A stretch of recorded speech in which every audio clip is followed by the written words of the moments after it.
el teatro empezaba con los gurises chiquitos. Por suerte tuvimos esa imagen de que los docentes nos traían al teatro, nos hacían participar de las actividades y fuimos acostumbrándonos que el teatro era una forma más de estudiar, una forma más de ponernos en contacto con otra realidad. Conste, estamos hablando de épocas en que no existía la tele, no es porque sea viejo, pero es anterior al 60, y por lo tanto todo impacto social, cultural, se metía a través de los ojos y los oídos de quienes éramos espectadores. ¿Cuántos niños terminaron siendo después actrices o actores gracias a aquel momento que tú mencionas?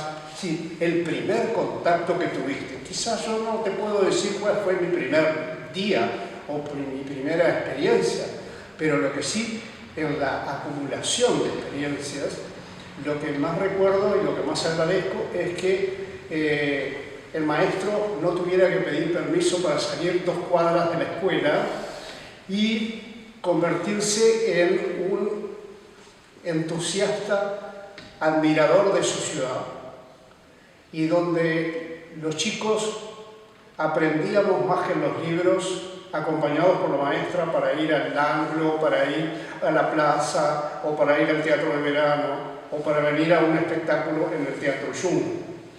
Entonces, creo que es un poco tangencial la respuesta, pero me da la impresión de que es lo que más, personalmente, lo que más me impactó, ¿no? Haber participado de una acción, de una actividad donde el espectador se convierte en una parte más de la actuación.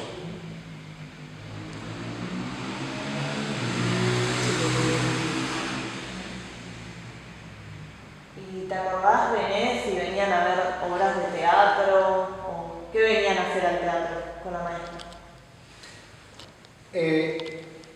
El teatro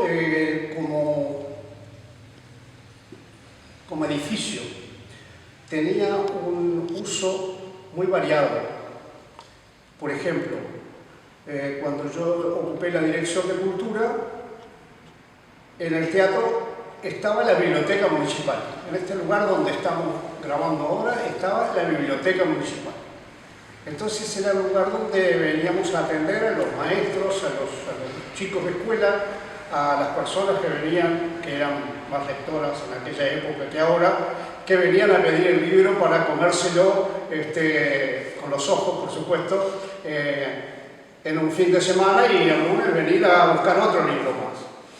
Entonces esa realidad de cultura también se va ampliando, porque cuando uno habla y dice el teatro, se imagina a los actores arriba de un escenario haciendo determinada cosa. Pero para nosotros el teatro era una parte del esquema social, una parte de la comunidad que utilizaba un edificio en distintas actividades. Entonces, por supuesto, las comisiones de cultura, las comisiones de vecinos, se convertían en personajes, como decía mi abuela, te falta llevar el colchón, porque vos ya vivís en el teatro. Y todas esas cosas se van transmitiendo y le van generando determinado cariño muy especial. Un cariño muy especial que gracias a ustedes lo recuerdo de hace tantos años atrás. Porque uno se va involucrando, va metiéndose todas esas imágenes y todas esas experiencias y las va dejando como parte de su vida. Y cuando llegan estas 4 representantes del arte de la cinematografía actual, entonces ahí nos damos cuenta qué cantidad de cosas que yo hace tiempo que no las recordaba. Así que bueno. Y esos recuerdos, por ejemplo, tus mayores también te transmitían que venían al teatro y qué cuentos, qué te transmitían tus mayores sobre el teatro. Por eso decía la anterior intervención que el niño tuvo una participación interesante, formando parte de la actividad teatral, pero en realidad el teatro era cosa de mayores, hasta tal punto que no se podía traer una comedia o una situación reidera, porque el teatro era para impactarse, para impresionarse y salir llorando. Bien propio de las novelas de la década del 40 en adelante. Entonces, ese cambio, que hoy día me doy cuenta cómo fue surgiendo, ese cambio determinó que la persona mayor empezara a confiar en que los menores también tenían capacidades de actuación. Entonces empieza el teatro a través de los maestros que traían a sus alumnos acá, a convertirse en los generadores de acciones y de actividades culturales con niños. Cosa que hoy día sería bastante difícil, porque tanto como vemos un gurí que anda con la pelota y ya nos imaginamos que yo qué sé, Maradona haciendo el gol con la mano, también hay que tener en cuenta esa otra realidad. El niño antes venía al teatro, participaba para jugar, para expresarse ante los mayores, que les causaba una impresión. Qué bien que habla, o qué bien que se desenvuelve. Entonces, esos actores en semilla se iban popularizando, se iban metiendo en la actividad de la ciudad, y años después terminaban siendo los actores mayores que habían comenzado siendo niños. Empezaron a traerse, empezaron a generarse, a gestionarse actividades. Aquí, por ejemplo, trayendo obras como El gato con botas. ¿A quién iba a traer El gato con botas? A los gurises, a los abuelos y a los papás. Entonces, me da la impresión de que eso le cambió la estructura, le cambió la forma de ser al comportamiento de la comunidad. Ya el teatro no era para los mayores a venir a llorar porque presentaban una obra triste o un drama. Empezaron a aparecer otros ejemplos. Yo lo recuerdo con mucho cariño, con mucho afecto, porque si bien yo nunca participé, yo no fui actor, pero sí mi familia, mi papá, mi mamá, dos de mis hermanos actuaban. Entonces, eran épocas en que empezó a producirse este cambio, donde los chicos participaban haciendo reír a la gente y se entusiasmaban porque habían visto lo más importante que tiene un actor, y es establecer un vínculo, aunque sea sordo, mudo y no ciego, con el espectador y el público. Entonces, eso te hace experimentar una sensación muy especial. Ya sos un actor. Ya en la escuela ya te felicitan porque qué bueno que estuvo la actuación El gato con botas, que donde vos participás. Bueno, yo creo que el teatro hay que interpretarlo, por lo menos lo lo pienso así, a interpretarlo como el resumen o el resumidero, podríamos decirlo mejor, el resumidero de todo el comportamiento social y cultural de una ciudad. Una ciudad crece sobre la base de eso. Hay gente que venía de otros lados y nunca había ido a un teatro. Es lo mismo que hoy día cuando acompaño a un turista a hacer un recorrido por la ciudad y le digo, vamos a entrar a la iglesia, a la parroquia Nuestra Señora del Pilar. Y hay gente que te dice, no, yo no soy católico, yo no soy religioso. Y a mí no me interesa. Yo te voy a contar una parte de la historia, te voy a contar una parte de la vida de mi ciudad, llevándote a un edificio especial. ¿Y cuánta gente dice, no, del teatro, no me lleves, al Museo Solari, no, yo de cuadros no sé nada?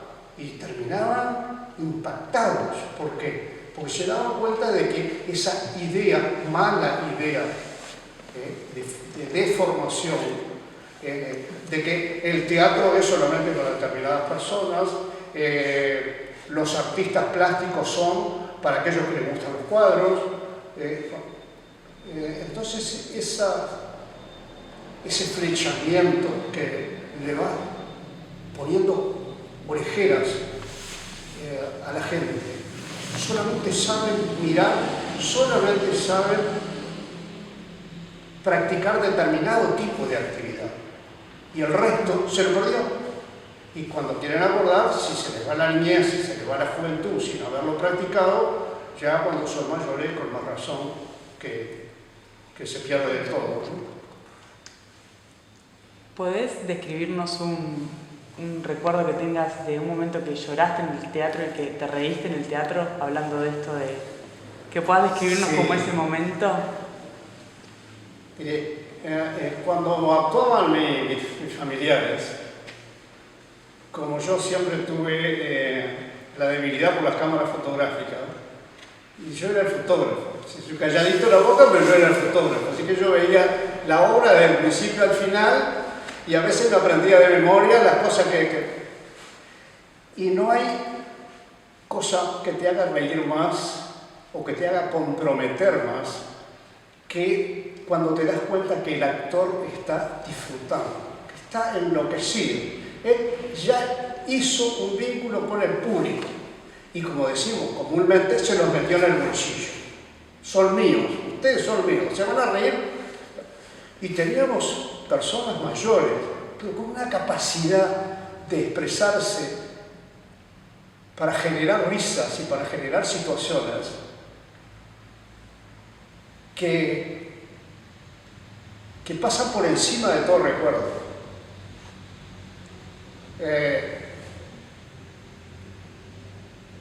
Que un actor esté comprometido con un texto que tiene que decirlo así porque el autor de la obra, y de pronto se escucha un ruido, un sonido en la calle, y que el actor reaccione y diga, hay incendio en Fray Bentos, están saliendo los bomberos. Una cosa que hace explotar a la gente y hace entender al público de que ellos forman parte de la obra, ¿no? Que no es una cosa estricta, que bueno, esto lo escribió el autor y no se podían salir de esto. Entonces teníamos personajes que se hicieron famosos por eso y eran personas mayores, como diríamos, como dice de antes, ¿no? Entonces todas esas experiencias me da la impresión de que tienen una visión bastante más profunda, porque nos llevan hacia el interior de nosotros. ¿Cuántas veces lo leímos, cuántas veces lo decimos, de que ojalá nunca pierdas el alma de niño? Lo decimos después que somos viejos, pero un padre a veces es poco difícil de decir, vení, vamos a hacer esto porque esto es, vamos a jugar, porque tu vida la vas a aprender jugando. Ahora, si hay un padre que no, una madre que no lo lleva por ese camino, y de pronto el chico se está perdiendo una experiencia. Entonces, ese relacionamiento con la vida, donde el chico va a la casa interesado, y dice, voy a buscar en el diccionario, porque antes no existían las redes sociales, quién fue Anton Chekhov, porque me gustó la obra, qué impresionante con lo que escribió este tipo. Entonces, por ese lado, también era como cuando uno colecciona estampillas.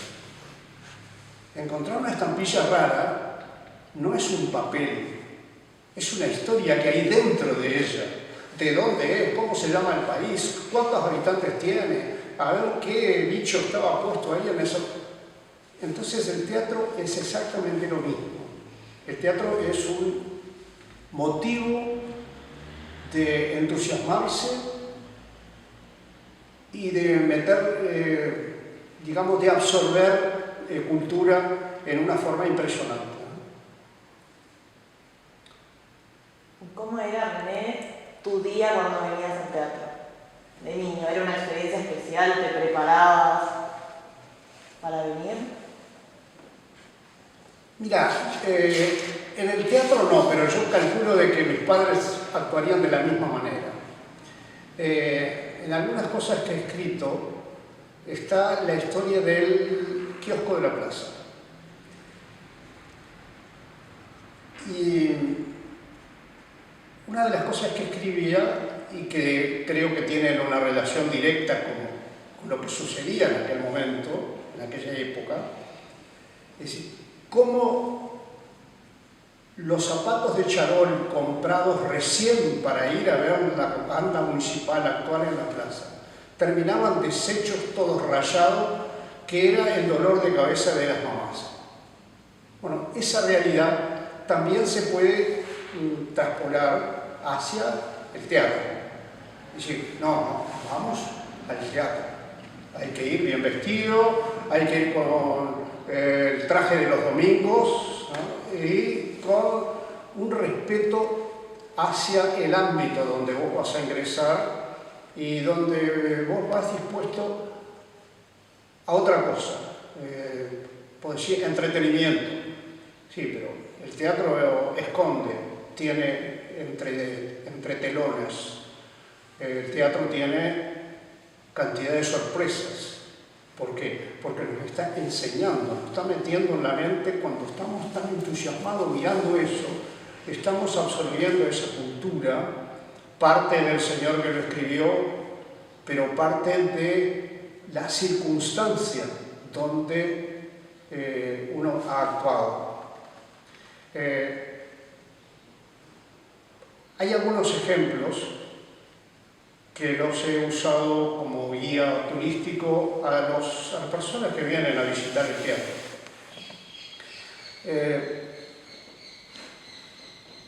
La directora de cultura anterior a este periodo, Estela Golovchenko, excelente actriz, excelente para escribir y excelente para llegar al alma de cualquiera con las cosas que escribe. Y Estela fue la creadora de una pequeña obra que se llamaba Pa lo grande que Fraiventos. Y perdona que le quite los minutos, pero la anécdota se las tengo que hacer. Pa lo grande que Fraiventos fue uno de los premios Florencio del Ministerio de Cultura.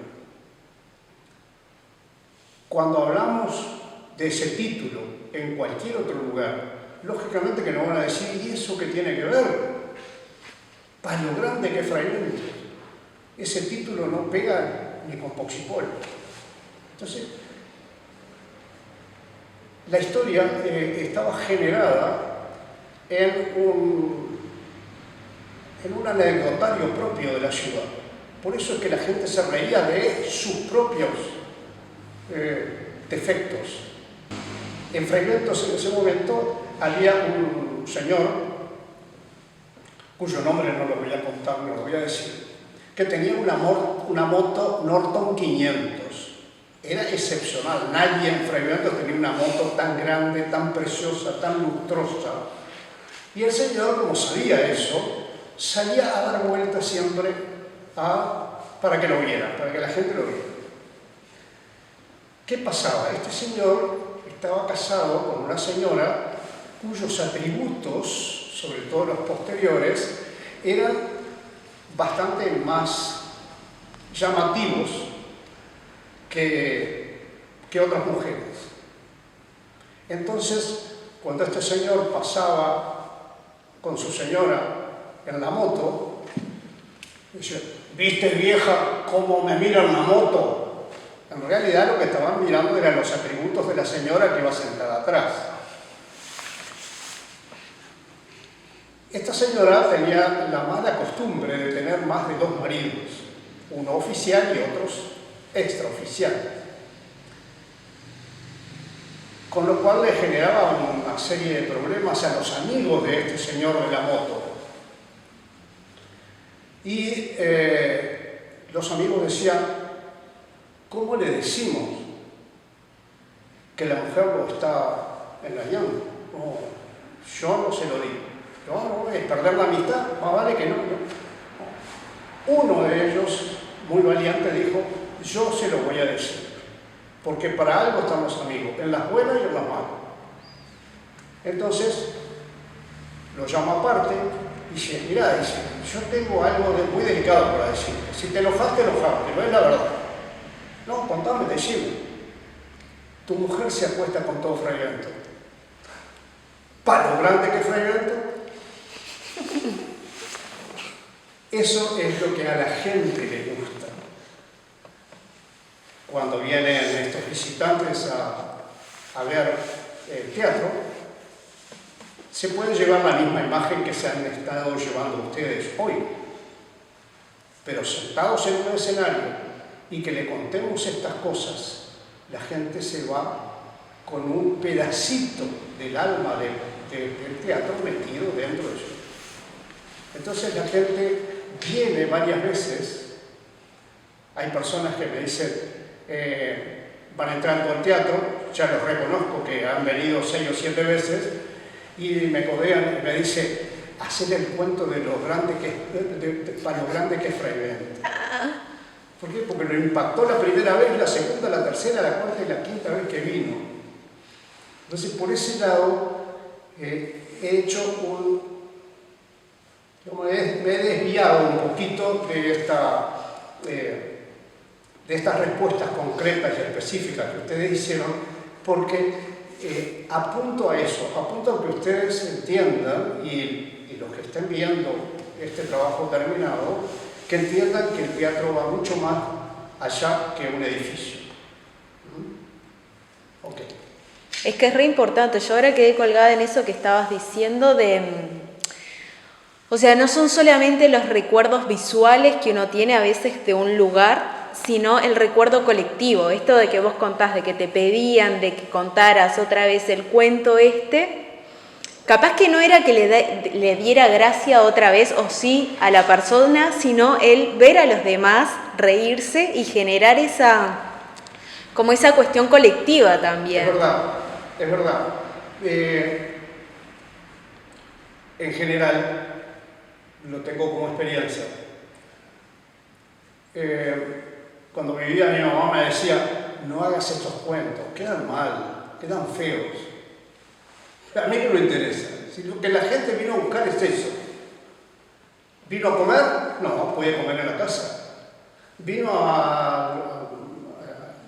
al hotel? Puede dormir mejor y más cómodo en su casa. ¿A qué viene a Fray Benedetto? Viene a buscar experiencias. Viene a buscar un elemento tal que no existe en otro lado. Entonces, cuando se llevan esta idea, lo cuentan y reúnen a los compañeros de oficina y los mantienen hasta el jefe se prenda de esto y empiezan a recordar esas vivencias que recuperaron en una ciudad del nombre raro, que me dice, a ver cómo se llama.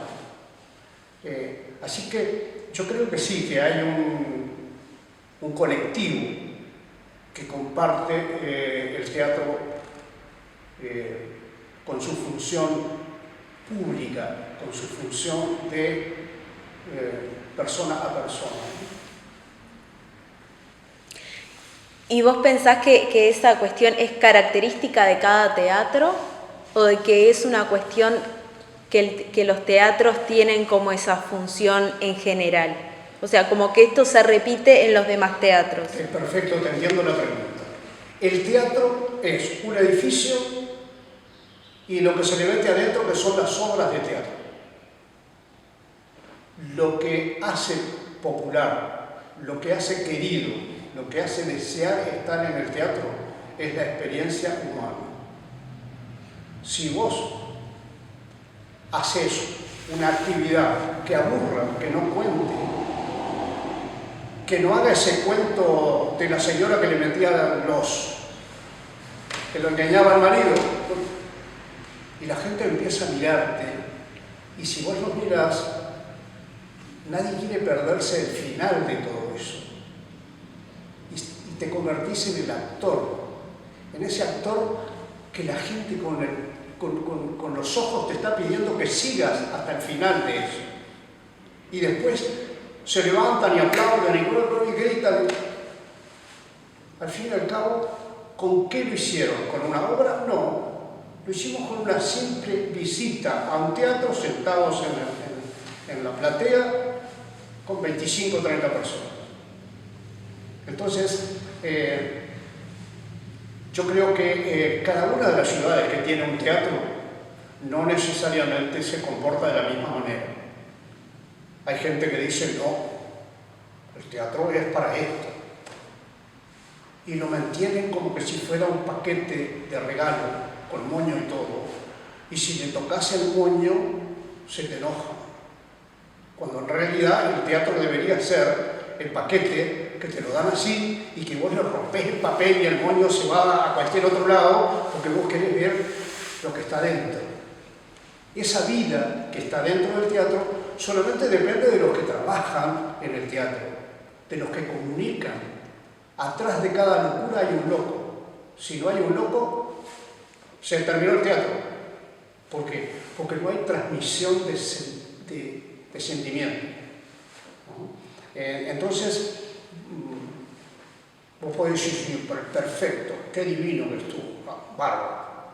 Pero te olvidaste, el otro día, mira, no sé, fuimos a ver una obra, no me acuerdo qué era, y te gustó. Y no sé, actuó bien fulano, actuó bien mengano, las polleritas de fulano eran muy cortas. No es esa la experiencia que nosotros vamos a buscar.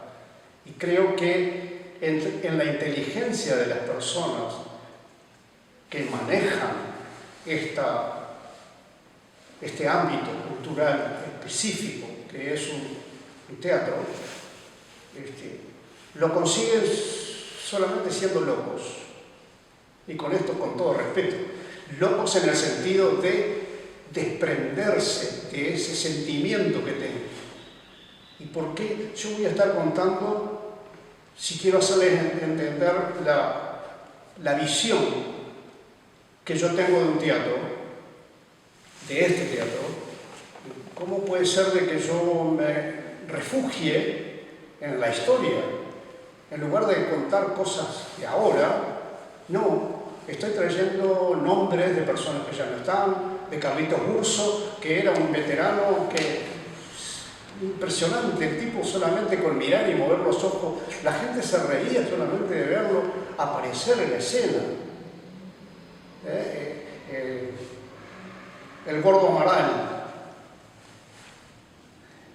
también, gordo, grande, también su presencia. El tipo hacía un gesto y ese gesto estaba destinado a establecer un vínculo con la gente, con la persona. Y lo conseguía. Y dijera lo que dijera, ustedes saben que en el teatro hay un lugar especial donde se esconde el apuntador. El apuntador es el que te va leyendo todo para que vos no te equivoques. Entonces, el Gordo Amaral adelante del público, le decía, callate la boca, porque no voy a decir lo que vos me estás diciendo que hay que decir, yo voy a decir lo que a mí se me antoja. Y estate seguro de que el domingo que viene, la obra que veían era totalmente distinta a la del domingo ese. ¿Por qué? Porque estaba en esa idea, esa intención y esa capacidad de hacer reír que tenía determinado actor. Bien. ¿Y podés describirnos un momento que te conmovió? Describirnos dónde estabas sentado en la platea, que viste, como si quisieras transmitirnos cómo se ve todo. ¿De qué color estaba la sala, como detalles? No sé. Yo tengo, entre las varias actividades, de multifacético, dicen algunos, me gusta muchísimo la historia. Y no me cuesta mucho irme hacia la historia, a recoger esas propuestas. De alguna forma, la historia es la que esconde algunas cosas que el tiempo las va puliendo. Algo que sucedió ayer tiene nombre, tiene apellido, tiene circunstancias sociales, culturales, políticas, económicas. Entonces parece que tenemos ese efecto de etiquetarnos, ¿no? Fulano de tal, sí, es bueno como actor, pero... Y ahí le ponen una etiqueta. La historia va depurando, va limpiando esa imagen y nos va haciendo quedar con algo que es lo esencial. Y eso esencial es lo que a mí me ha tocado para responder esa pregunta. Es lo que me ha tocado cuando yo pienso qué me impactó a mí, qué impactos tengo de ese teatro funcionando. Por ejemplo, tengo la idea de la banda de música de la Sociedad Recreativa La Estrella, que salía desde el barrio Anglo, casi 3 kilómetros de acá. Iban todos tocando, actuando, y se iban al puerto. Y en el puerto llegaba la banda Italia Unita de Gualeguaychú, que venían al teatro. Entonces, cuando terminaba el teatro, la misma banda, las instituciones cuyos representantes habían traído sus banderas, se iban al teatro de vuelta, al puerto de vuelta, a despedir a los amigos de Gualeguaychú que habían venido al Teatro Sur. Entonces, esa gente enfervorizada, gritando, moviendo banderas, ¿qué era? ¿Era una obra de teatro? No, era una expresión de gente, del pueblo, una expresión que de alguna forma había cosechado algo de la comunidad entera. Porque esta gente de Gualeguaychú o la gente de Fraiventos que iba a Gualeguaychú lo hacían porque había un vínculo emocional muy especial. Muy raro, hoy quizás no, pero hasta hace pocos años, muy raro de que un fraiventino no tuviera un gualeguaychuense que era su pariente, y viceversa. Otro ejemplo. 6 días antes de morir, don Zorrilla de San Martín, creador de la leyenda patria, viene a Fraiventos y participa de una reunión de tipo político. El teatro estaba lleno. Cuando le toca hablar a Zorrilla, se para en determinado lugar del escenario y empezó a hablar su texto político. Y la gente se paró, empezó a aplaudir y nadie le dijo a Zorrilla por qué la gente actuaba así. Él entendió y comprendió de que la gente no quería estar escuchando cosas políticas, sino que quería escucharlo a él como autor de una de las obras más trascendentes de la literatura nacional. Y bueno, y don Zorrilla tuvo que aflojar ante el público y recitar parte de su leyenda patria. Mientras yo estoy diciendo esto, seguramente ustedes tienen la foto que marca ese momento, con el Zorrilla puesto en ese lugar, y donde expresa digamos, otro de los ejemplos a los que yo me refería anteriormente, que era el ejemplo de transmitir la parte emotiva, transmitir la parte humana. Entonces, todas esas cosas quizás quedan escondidas detrás de una lágrima. Y con esto no quiero ser poeta. Simplemente digo es que nos cuesta, nos duele y nos molesta que nos vean llorar. Entonces, cuando termina la obra y lloramos porque la obra nos llevó a eso, empezamos a disimular a ver si sacamos el pañuelo o no para secarnos los ojos. Todas esas cosas yo creo que forman parte de ese vínculo humano. Y ese vínculo humano tiene en el teatro una demostración cabal, total. Vos nos decías, René, que el teatro es un edificio y depende de cada ciudad y sus ciudadanos la vida que se le da. ¿Qué te parece que tiene Fraiventos que hace que este teatro sea lo que vos nos decís, un lugar de la sociedad y la cultura? ¿Cuál es esa vida especial que le da? Repetime un poco la última parte de tu pregunta, ¿no? Que no te escuché bien. La vida que tiene este teatro, el Teatro Zoom, ¿se debe a que la ciudad de Fraiventos es especial, los ciudadanos tienen algo en especial, una característica? Mirá,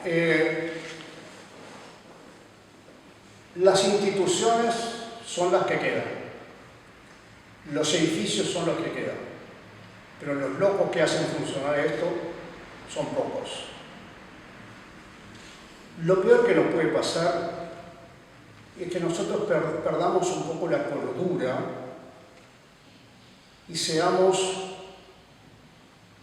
dueños de una realidad que no es nuestra. Nosotros podemos decir, tal cosa está bien porque yo la hice, está bien porque yo la inventé, está bien porque yo la propuse, está bien porque... Y terminamos asociando una realidad que no necesariamente debería ser así, porque esas personas van a pasar muchísimo más rápido que la historia del teatro y la historia del edificio. Esa persona que él se creía que había sido un artífice y un creador de determinadas cosas, en pocos años más no sirve ni de ejemplo, porque la mayor parte de la gente lo olvidó, lo sepultó o quedó por ahí escrito en un diario. Yo creo que lo que hay que buscar en esto es la suerte de esa ciudad, de tener un lugar donde se pueda dar esta vinculación social, cultural, emotiva, para hacerlo funcionar. El teatro como edificio va a estar siempre pegado al mismo lado, va a estar siempre ahí, y para lo único que va a servir es para que venga un turista y le saque la foto de lejos. ¿Cuál es la diferencia? Lo que le metemos dentro, lo que puede hacer cualquiera que tenga que ver. Fraiventos en su momento Fraiventos tenía 6 o 7 grupos de teatro funcionando a la vez. Los chicos de las escuelas, los chicos del liceo, los jubilados, el grupo independiente. Imagínense la riqueza que había para todo ese amplísimo gama de espectadores. Entonces, creo que hay una realidad en todo esto, y esa realidad pasa por no dejar escapar lo lindo, lo bueno y lo excelente de que tengamos determinada cosa que tiene su valor, pero que somos nosotros los encargados de ponerle la frutillita a esa torta que es, en este caso, el teatro, ¿no?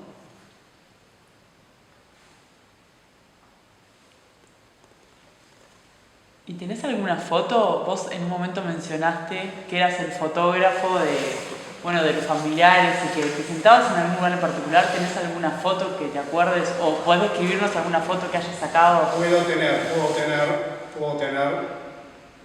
porque mi mamá era una gran hincha mía y no había cosa que no hiciera que yo no recortaba los diarios, las fotos y las guardaba. Y eso vino a parar a mis manos después que ella falleció. Así que no sería extraño de que encontrara alguna cosa así. Hay algo muy interesante que sucedió hace 2 años, porque fue antes de la pandemia, donde, cumpliendo una tarea muy similar a la de ustedes, me tocó filmar toda la actividad de un grupo de teatro, desde estar frente al espejo, maquillándose, intercambiar ideas entre sus compañeros, a ver qué es lo que iban a hacer y cómo lo iban a hacer, discutiendo con el director. Todas esas cosas se fueron captando. Y después el desarrollo de la obra.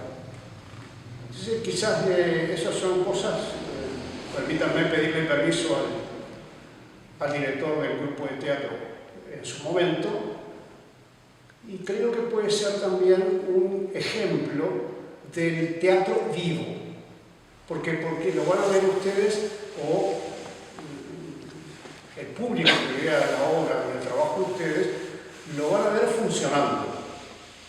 Ya no es el teatro del turista que vino a sacarle la foto desde ahí enfrente, sino que es gente joven, gente entusiasta, gente comprometida, jóvenes, niños en algunos casos, que empezaron a trabajar. Incluso hay entrevistas. ¿Y vos cómo te metiste a hacer esto? Y que nos cuentan de que porque por primera vez se le ocurrió hacer teatro, como se dice entre comillas. Puede ser un elemento interesante, así que si está en mis manos, se los puedo compartir. Está buenísimo. Gracias. Y volviendo a lo que te preguntaba Lu, de la fotografía, ¿te acordás con qué cámara sacabas fotos? Mis Nikon o mis Canon fueron digamos, las cosas que uno sueña, pero previamente a eso, todas esas camaritas que venían antes, en la época en que había que esperar que fuera a Montevideo para que lo grabara, para que lo revelaran, que volvieran, que vos eligieras, quiero esta, y es una de las cosas que más me apasiona pensar de cómo hemos cambiado, ¿no? Que hoy hacemos clic y vení, mirá lo que te saqué. Entonces yo creo que hay un pasaje del tiempo que también reside acá. En este lugar donde nosotros estamos ahora grabando esto, el 3 de enero de 1913, esto estaba lleno de gente que vinieron a una cena, a un ambigú, como se llamaba en aquel momento, para inaugurar este teatro. Esto era una heladería, un local que estaba previsto para que la gente viniera a hacerse ver consumiendo helados. Conste que consumir helado en 1913 era algo muy chic, ¿no? De la high society. Entonces, ¿cómo ha cambiado esa circunstancia? Y cómo, rasguñando un poquito ese velo o esa capita de pintura que el tiempo le va poniendo a las cosas, cómo nos vamos encontrando con cosas sorprendentes, con cosas que residen en este lugar, en este sitio, fulano de tal hizo tal cosa, lo que les contaba de Zorrilla de San Martín.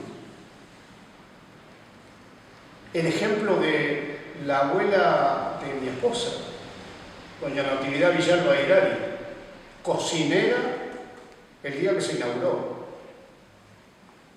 La abuela, ¿se acuerda que cocinó? Yo tenía una fotocopia del diario La Campaña acá, por las dudas, a ver si me mentía, y la abuela con 70 y pico de años, después de aquella noche, dice, primero servimos tal cosa, después servimos tal otra, y se canta todo el menú. Y después, aspectos sociales. Esta abuela era una cocinera. Socialmente estaba prohibido que vinieran al teatro. Nadie se le ocurriría a alguien que era digamos, un chofer o un conductor de un charret o una cocinera, nunca jamás se le hubiera ocurrido que tenía derecho de venir a un teatro. Y sin embargo, doña Nati se escondía entre bambalinas y escuchaba los ensayos, porque tampoco la noche del espectáculo no venía, no podía venir. Imagínense ustedes esa idea que yo les decía de rasguñar un poquito el pasado, a ver qué me encuentro de realidad.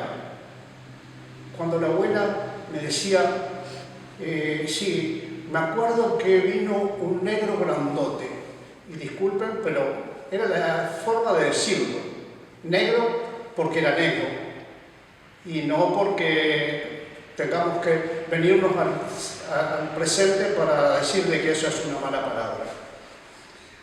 Crítica social entre medio. La abuela decía,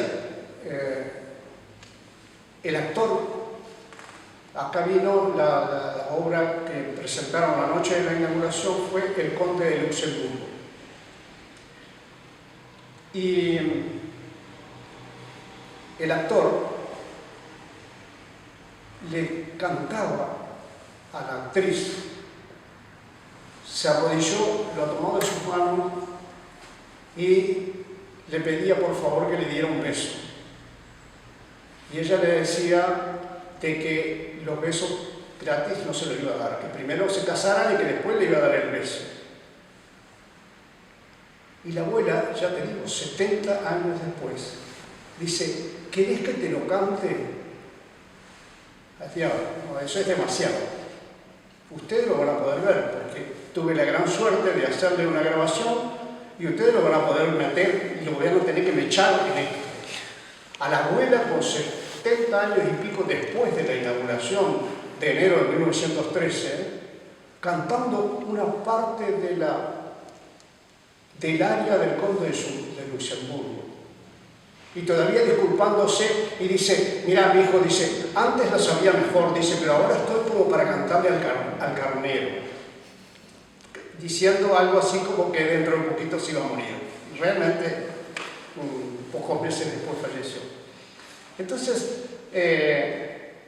ven cómo nosotros tenemos distintos caminos para tomar. Aquel que salga y que piensa que en un solo camino va a encontrar toda la realidad de la vida es el primer equivocado. ¿Por qué? Porque la vida tiene muchos caminos, algunos que ni siquiera conocemos y muchos que se van abriendo en el momento que vamos caminando. Bueno, las historias son iguales, significan lo mismo. Nosotros estamos ante situaciones que desconocemos y que las vamos adoptando o adaptando a nuestra vida y las vamos considerando como propias. Entonces, de alguna manera yo creo que esto sirve para reafirmar esa propuesta que ustedes muy inteligentemente lo han incluido en este proyecto. ¿Cómo es la relación tuya, público, con lo que está ahí arriba del escenario? Que también tiene su vida propia. Pero todo el mundo, cuando viene, dice, ¿cómo es la historia del teatro? ¿Quién lo construyó? ¿Cuánto costó? Otros pueden preguntar algunas otras cosas. Ay, ¿qué artista vino? ¿Quién eran los más importantes? Fulano de tal vino por acá, estuvo, actuó. No. Y resulta que estamos hablando de que se subió al escenario. Y el que está atrás, el que vino buscando emocionarse, reír, llorar, conocer una obra de alguien que nunca había sentido su nombre, a mí me da la impresión de que esas cosas tienen muchísimo más valor y son las que resguardan, sustentan las verdaderas historias. Y enganchando con eso, después que venías al teatro, ¿a dónde se iban a charlar y a conversar sobre la experiencia que habían tenido en relación al teatro o al cine? No sé, desconozco. En realidad... ¿Vos cuando venías al teatro después? Estudiando la historia o investigando, te vas dando cuenta de las características propias de una sociedad, de una comunidad. El peor error es pensar de que lo mismo que hoy hacemos se hacía hace 100 años atrás. Por ejemplo, ¿qué hacemos cuando salimos del teatro? Y nos vamos a tomar algo, a comer un chivito, a tomar una cerveza, a charlar de muelle perdido en el bar del frente. No, eso no era así. El público, la gente era muy recatada, estaba ceñida a determinadas normas. No había forma de comportarse con determinada libertad. Los varones de 40 años, si llegaban a prender un cigarrillo delante del padre, lo daban vuelta a un sopapo, como decían antes. ¿Por qué? Porque la forma de ser, y eso, tanto como hoy día lo hemos roto y lo hemos deshecho como un castillo de naipe que le hacemos así, bueno, antes eso era mucho más duradero. El comportamiento, la forma de procesar todo el esquema social. Ahí puedo ir, ahí no puedo ir, al teatro no puedo ir. Y hoy día sí hay gente que ha tomado esa libertad que se supone que es derecho inalienable de las personas, ¿no? Y se toman una libertad con determinado tonito medio de libertinaje. Como acá, yo puedo hacer cualquier cosa. Imagínense ustedes si hay alguien que viene al teatro, salió del balneario de las calles, se viene de chinelas, de short, con el termo y el mate, y hay alguien que le dice, perdón señor, pero así usted no puede entrar. Acá yo puedo entrar porque esto es de la ciudad, yo soy... Entonces esas cosas significan que la vida del teatro, no el teatro como tal, la vida del teatro fue cambiando en la misma manera que iba cambiando las sociedades. Hubo una década, en la década del 30, el 40, que eran muy famosas las radionovelas. Las radionovelas resultaron ser la principal propuesta de un teatro. Entonces venía la compañía y era la compañía que trabajaba en Radio Splendid de Buenos Aires haciendo La mucama se casó con el niño bien. Entonces se traían todas esas historias y la gente así llenaba el teatro. ¿Por qué? Porque a pesar de que había pocas radios en Fray Bentos, pero esas personas se ponían en contacto con esa radio y no había quien no dejara de escuchar esa novela. Los payadores, en determinados, Gabino Ezeiza, famoso, payador nuestro, sanducero, vino en varias oportunidades, también el teatro de bote a bote, porque había una selección cultural. Ya no venir a escuchar a Vivaldi, no, era venir a escucharlo a Gabino Ezeiza a cantar las estrofas de sus payadas. Entonces, todas esas cosas van creciendo o decreciendo en la misma medida que la comunidad es la que los genera y que los necesita. ¿Y tu experiencia, con quién venías al teatro? ¿En qué punto de vista? Por ejemplo, cuando venías a ver obras de teatro, venía, no sé, alguna obra que a vos te interesara, ¿venías solo? ¿Invitás a alguien? ¿Hay gente que...? Hay una realidad en la problemática que existe entre una capital como Montevideo, como puede ser cualquier ciudad, capital, y el interior. En determinado momento, cosa que no me gustó para nada, desde Montevideo te mandaban lo que a ellos les parecía que en Fray Bentos les iba a servir. Entonces, vos estabas consumiendo una cosa ficticia.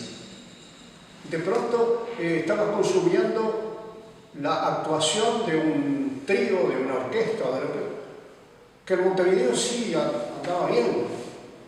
Se llenaba el teatro de verano para ir a verlos.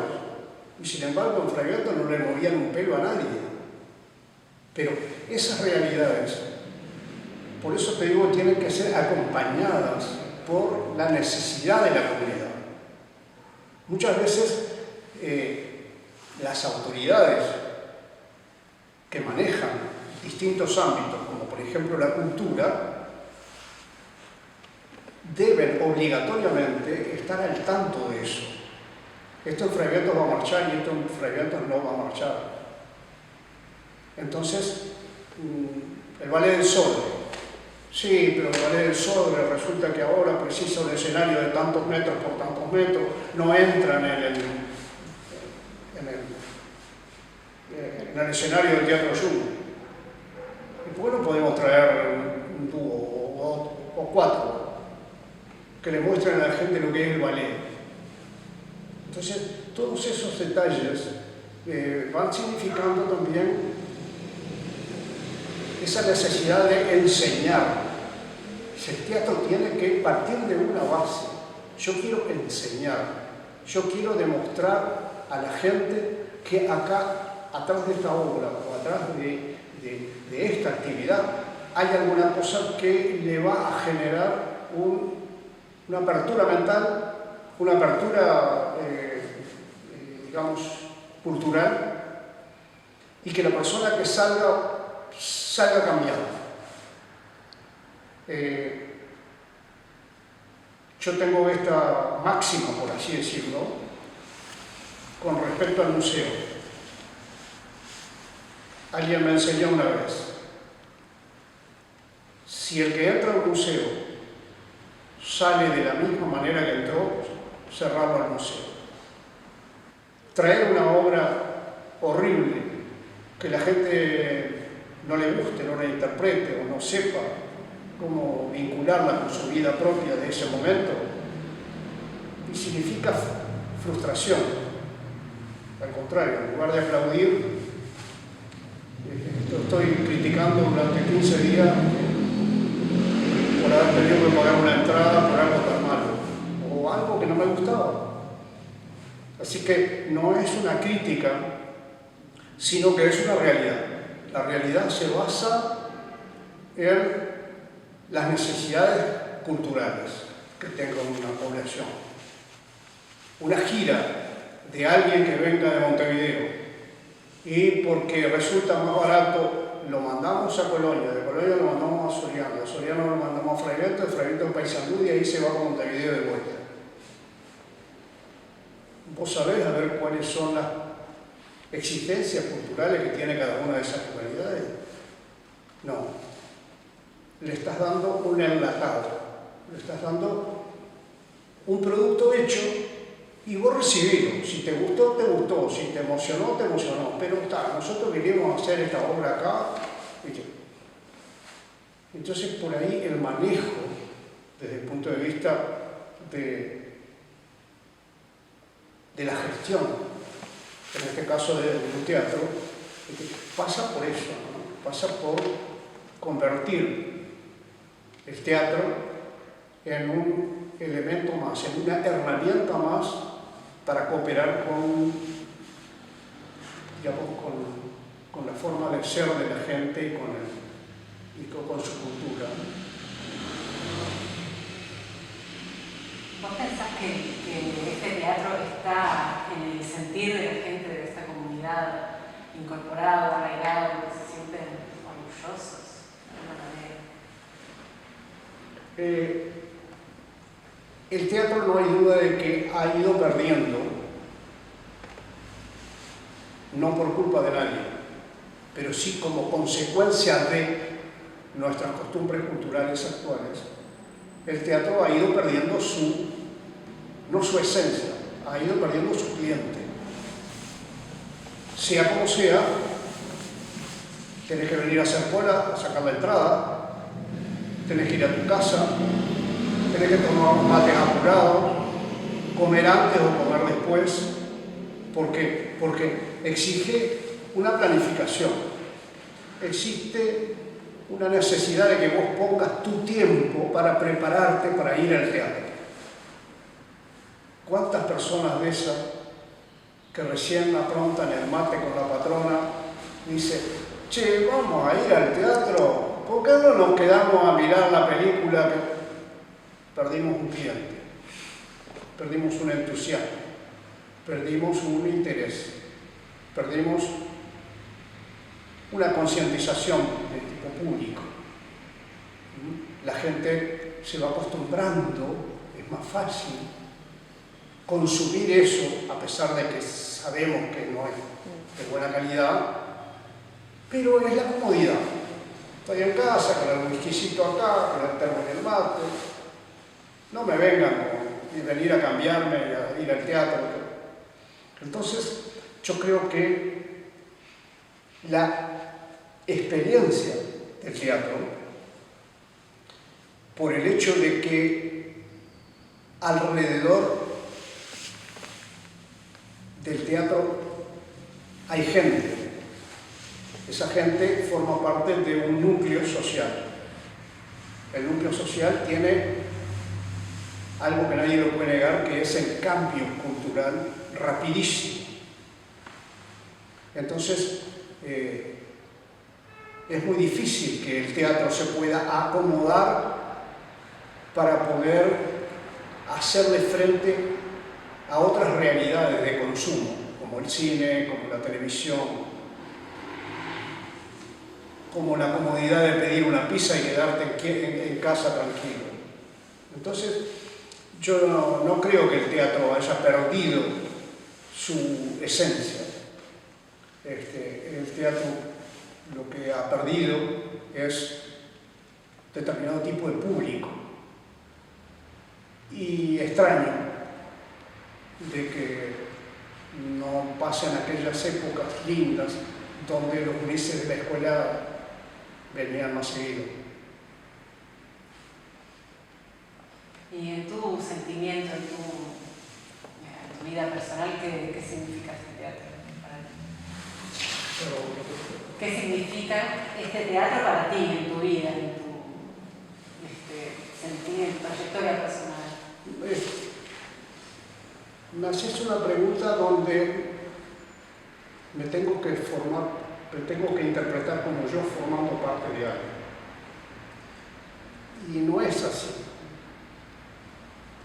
Yo quizás en 10 años que fui director de cultura, una de las cosas que tenía que aprender era el teatro. Y sin embargo, no recuerdo en ese periodo haber tenido una eminencia, una preeminencia, una presencia tal de que la cultura de la ciudad o el teatro cambiara por lo que yo hice. Recordemos, el que cree que está haciendo algo que le cambia a la cultura, no se da cuenta de que la cultura no cambia por la opinión de una sola persona. Es un hormiguero, como que cada hormiguita que entra al agujerito trae nuevas ideas y cuando sale, cambió. Bueno, el hombre con su cultura es así. ¿Por qué cambiamos? ¿Por qué no vamos a más? ¿Y por qué no vamos a esto? ¿Por qué no vamos al otro? Bueno, porque cambiamos, porque la sociedad cambió. Y ojo, estoy diciendo esto en medio de el mayor fenómeno que hemos conocido cualquiera de los seres humanos vivitos y coleando con la pandemia. Ojalá que no. En la idea, en la intención, en la capacidad de la gente estará recuperar los teatros, recuperar los cines, recuperar las bibliotecas, recuperar la costumbre de salir a pasear en familia, la costumbre de entrar y salir de nuestra casa cuando se nos antoja. Es bravo, es una circunstancia muy, muy difícil y seguramente estamos en medio de un cambio paradigmático en la cultura, ¿no? Teatro incluido. Hoy mencionaste algo que me quedó en esto que nosotros, bueno, de alguna forma es una entrevista que apunta mucho como a lo subjetivo, a lo personal, no estamos haciendo... Y hoy mencionaste algo que, no sé si fue tu mamá o tu abuela, que dijo, te falta llevarte el colchón al teatro, o mencionaste algo similar. Claro. Y, o sea que el teatro era como tu segunda casa, ¿cómo te sentís acá adentro? ¿Qué significa para ti en lo personal? Yo quizás tomo el ejemplo no de mi vida y mi comportamiento personal, sí de los amigos que eran funcionarios míos y que trabajaban acá. Preparar una obra, preparar un teatro para que esta noche haya alguien actuando arriba del escenario lleva muchísimo trabajo. Ese muchísimo trabajo significa ver que todas las luces estén prontas, ver que el zoom, que es el switch que te baja la iluminación desde lo máximo iluminado hasta lo poquito, hasta la penumbra. Si es una noche fría, de que haya capacidad de calefacción. ¿Qué pasaría si el que no piense eso antes de empezar un espectáculo fracasa? Porque el qué pasaría si es la principal pregunta que tienen que hacerse todos. Porque después que empezó la obra, ¿qué pasaría si se me atracó la soga para subir el telón? Ah, pero eso no puede pasar. ¿Cómo va a pasar en un teatro? Ah, ¿y qué pasaría si? Entonces, mucha gente trabaja muchas horas, no un solo día, sino varios días. El electricista, el sonidista, gente que ni aparece que nunca más le vamos a ver la cara, pero están escondidos ahí atrás, haciendo funcionar todo este esquema. Entonces, de ninguna manera nosotros podemos dejar de lado de que los principales son los actores o los subprincipales son los espectadores. Hay cantidad de otros elementos que forman parte de esta vida de un teatro. Y ahí es donde yo les decía, Felipe Facchini, con su esposa, eran los administradores durante esos 10 años que yo estuve trabajando en el área. A ellos yo les decía, che, a ustedes falta que se traigan el colchón, porque acá no les permitimos que se queden a dormir. Pero si el intendente un día le preguntan y dice, sí, pueden quedarse a dormir, ¿no? Ustedes se traen hasta el termo y el mate y el otro día siguen así enganchados. ¿Por qué? Porque estaban atrás de todo, no solamente de la obra, sino de matar las arañitas, de barrer, de limpiar los pisos, de ver que no hubiera levantada un pedazo del piso de madera, porque por ahí se podía resbalar y se lastiman un pie. ¿Qué pasaría si, bueno, esas personas que estaban tratando de responder eso, qué pasaría si, bueno, son las que le dan la vida al teatro, son las que le dan la vida y la esencia. Lo demás, 2 horitas de un espectáculo y después para la casa. Demoran un poco más porque después suben las cosas en los camiones, para irse de vuelta a no sé dónde. Pero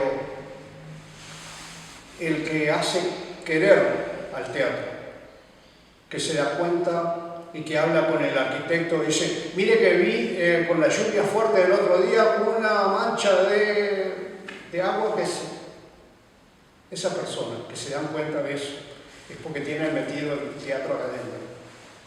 Entonces, la referencia humana va hasta lo más íntimo. No es alguien que viene y dice, no, tengo que ir a tal hora porque el sueldo que me pagan.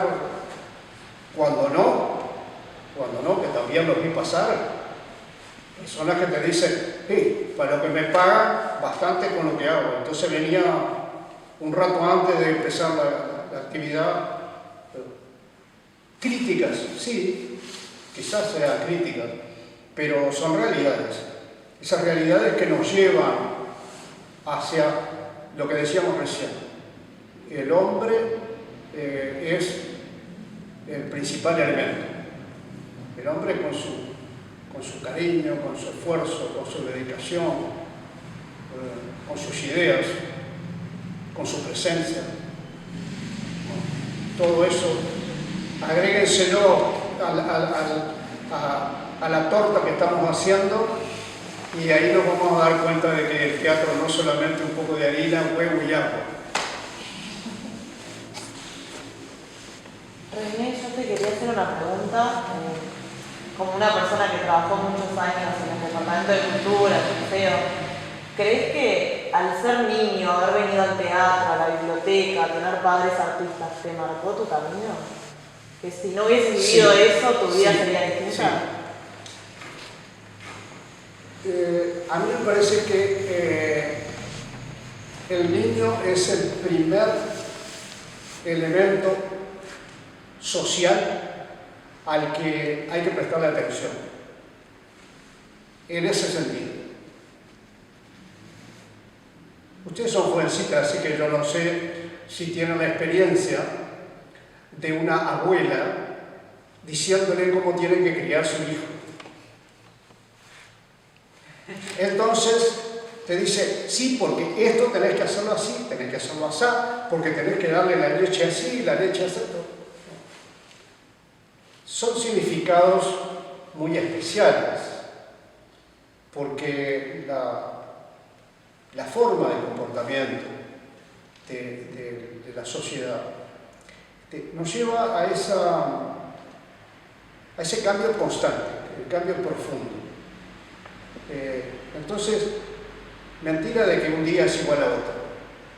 Yo podré tener experiencia, pero donde me encuentre con una soprano que viene y que si no escucha su propia voz te hace un lío que te desarmó todo el espectáculo solamente porque alguien reclamó una cosa. Y dije soprano como puede ser cualquier otro integrante del staff, del equipo. Así que yo no sé hasta qué punto podemos dejar de lado la historia del edificio mezclada con la historia de las personas que usan el teatro y con la historia de las personas que mantienen el teatro.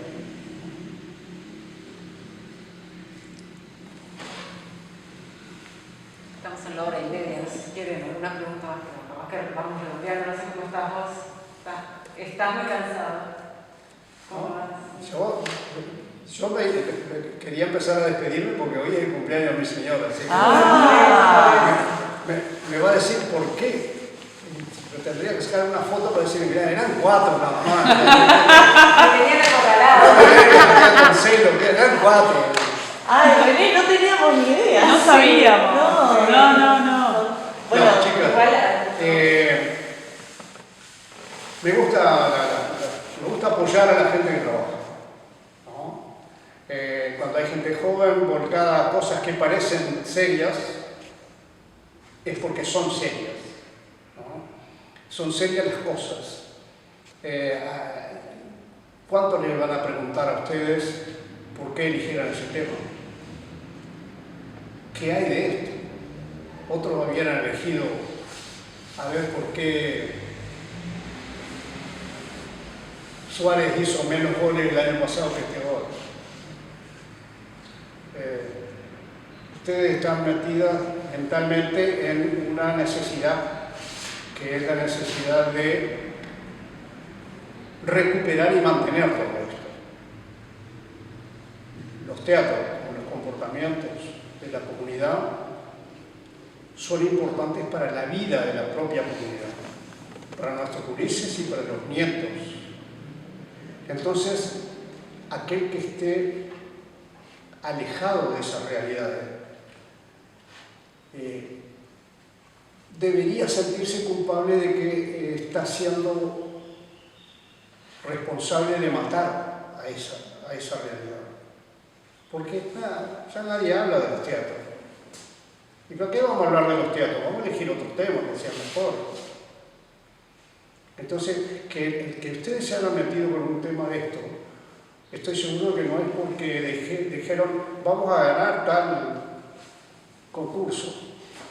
¿No? Forma parte de una inquietud que mucha gente va a decir, gracias a ustedes porque consiguieron hacer este trabajo. Así que no dudo de que ustedes van a tener un resultado con esto, porque encararon el tema de una forma muy ecléctica, en el sentido de que son tantas cosas que se meten todas juntas, que parece que no tiene nada que ver una cosa con la otra, y resulta que después que terminemos de ver esto terminado, vamos a decir, al diablo, yo no pensé de que teatro, una palabra con 5 o 6 letras, ¿cómo puede meter tanta cosa adentro?